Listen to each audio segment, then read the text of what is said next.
So today marks 4 weeks since our closing date on May 21st, and I just wanted to show you some progress videos on what the house looks like now. So we're still not in it. I had big plans when we closed on this house to get in here in like 2-3 weeks, and we're not even close. So as we started doing demo and doing discovery about the new house, we realized that there was mold in a lot more places than we originally thought. And there's mold in places, I know I said this before in a video, but there was mold in places and there was no water. So when you're starting demo, it's like a can of worms, and that's precisely what this was. So every time we would open something up, we would find more mold. And then we realized a lot of the electricity, even though we were planning on replacing all the electricity panel and stuff like that, we realized all the electricity that is actually in the house is old fraying cloth wire, and it's not, I mean, it's hot, it's all hot. So it's not how they do wiring anymore, and I don't want to do half of the house gut, and then realize that, or think later, like, be really sorry that I didn't just do it all the way, get exactly what we want as far as wiring and lighting and all that stuff. So this project, it was just going to be the downstairs gut turned into the whole house gut. So it just got gutted on yesterday and the day before. So I'm going to show you what it looks like now. Okay, so I am standing in my garage, and behind me, as you can see, is a new wall that's going to go up. And what this wall is going to do, it's going to enclose the laundry room. We're also having the HVAC, as you can see, they already started replacing the ducts, and we're gonna add a vent for this room here. It's right off the garage. A lot of the laundry in Florida is in the garage, and the air conditioning unit is also in the garage. But the problem is that is a huge source of mold, and it makes your clothes smelly. If you don't move them from the washer to the dryer in 5 minutes, everything mildews. So having this enclosed will give me a ton of extra storage on this wall, so that when I'm folding laundry, I can just fold like beach towels, pool towels, and stick them on a shelf behind me, and then it's just much easier to put some of that kind of stuff away. So this is the laundry room, and this looks largely the same as the last time I showed it to you, except we did cut down the wall here in the middle that separated the bathroom, bedroom, and living room. So when you used to walk in, that one is there. That used to be it used to come all the way out. When you walked in, it felt like it was like cutting off your face like this. It was an awful feeling. And then the same thing with this wall. So this wall went all the way out to there. So when you walked in, you felt like you were moving in through a tunnel that hit you off right in between the eyes. So this just gives it a little bit more open and airy feeling. And when you walk in, and this is right here, I'm standing in what's going to be the hallway to the bathroom, and I marked, if you can see, with green spray paint the walls. And I marked this with spray paint because all my contractors were having trouble understanding what I was saying when I was saying, here's the wall, here's the wall, here's the door. So because this floor is getting covered up with tile, it doesn't matter. It's actually pretty cool. It's original terrazzo that they chipped down to under like 4 or 5 layers of other tile and linoleum. And it's a very cool effect on the floor, but it's not perfect. There's a lot of holes and patching that would need to be done. So I know that some people can buff this out and keep the terrazzo, and it's very cool. It's super in right now, but I'm not going to. It's just too much work. So anyway, there is where the bathroom is going to be. And over here is where the bedroom is going to be. So right here is going to be a pocket door into the bedroom, and it's just a small bedroom. That way we don't have, the guest room doesn't have to be the biggest room in the house, shouldn't be the biggest room in the house, and this one isn't going to be. So I'm stealing a lot of the space from this bedroom for the bathroom to make a bigger bathroom, because this house has only 2 bathrooms.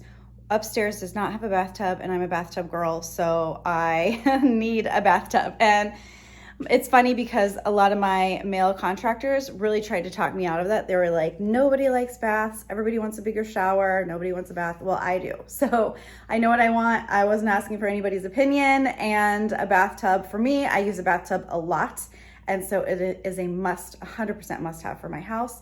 And I think it's better for resale too. Even if you are just a shower person, nobody with little kids is gonna wanna buy your house if it doesn't have a bathtub. So here is the progress on the downstairs. They were able to widen this opening. We are gonna have to have a drop ceiling on one side, a little bit just in the hallway to accommodate the HVAC, the condenser drain, and that kind of stuff. So it's going to be lower here. It's going to be back to 7 feet, which is where it was when we bought the house, because they had it, the whole thing dropped to accommodate the HVAC ducts. And so it was very low down here, only 7 feet. And I really want it to be 8 feet. So that is allowing us to do that, even though we have to have a little drop. It's not the whole ceiling. It's not the living room area, and it is not the bedroom or bathroom area. So this is the bonus room. This is the second living room. This is on the first floor. And as you can see behind me, they framed in the staircase. I had them frame it in because this is going to become our new bar. So I'm gonna do it built in under the stairs. And then I have a little cubby here for storage. And I need it in this house because it's not very big. And then we are unfortunately losing one of the fireplaces, and this is Florida, so it's not big. It's not that big of a deal, and we were never going to burn actual wood in these fireplaces anyways. But when they were removing the hearth and the mantle, they realized that all of the drywall behind it, actually the drywall behind it, which first of all is just stupid. And it doesn't make sense to have a paper wall behind a fireplace, but I digress. We had to lose it, and so my guys framed it in for me because drywall is just gonna go over the top.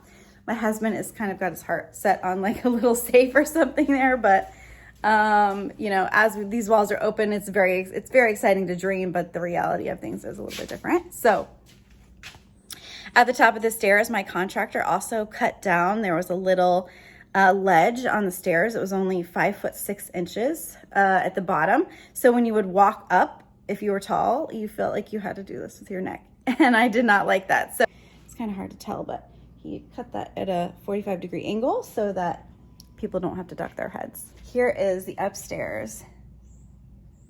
This is the second floor, and this is where the main living room is, and the kitchen, and all the bedrooms. So I think the last time I showed you this, we only had it half gutted. Now the full thing is gutted. And even though I spent all that time removing the popcorn ceilings, I'm glad I got the footage, but I wish I had those like 4 or 5 days back.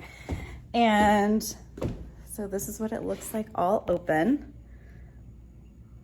Very cool trusses, which we thought about exposing, but it's super expensive if you don't do it from the outside in, and you have to consider insulation. So this house is going to get spray foam insulation because it's all open, and hopefully this house will be like a Yeti cooler, which is good for Florida.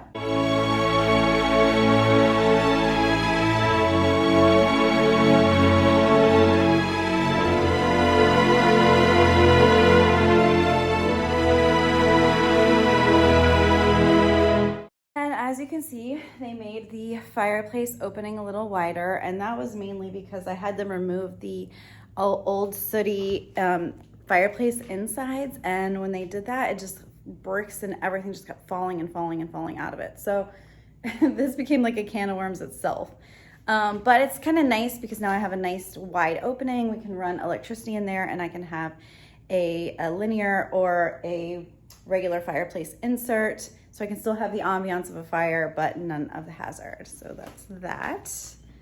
And I already have a really cool idea for how to make that cool. So you'll have to keep following along so you can see that when it's all finished. And now we're moving down the hallway. This is getting gutted today.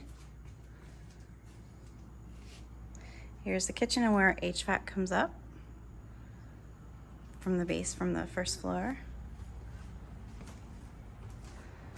The only room that is not getting gutted in the whole house, which is a bathroom that was done fairly recently, but I did add a pocket door.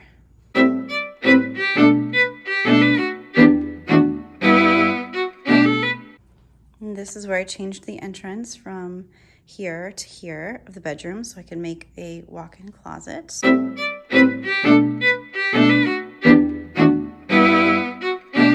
And then I had my guys remove the header for this closet, And they're gonna take out these sides so that I can use IKEA PAX wardrobes to have a built-in closet in this room. And of course, this is the original door that was moved from there to here to accommodate the new master bedroom entrance. It's very cool to see all of its guts, isn't it?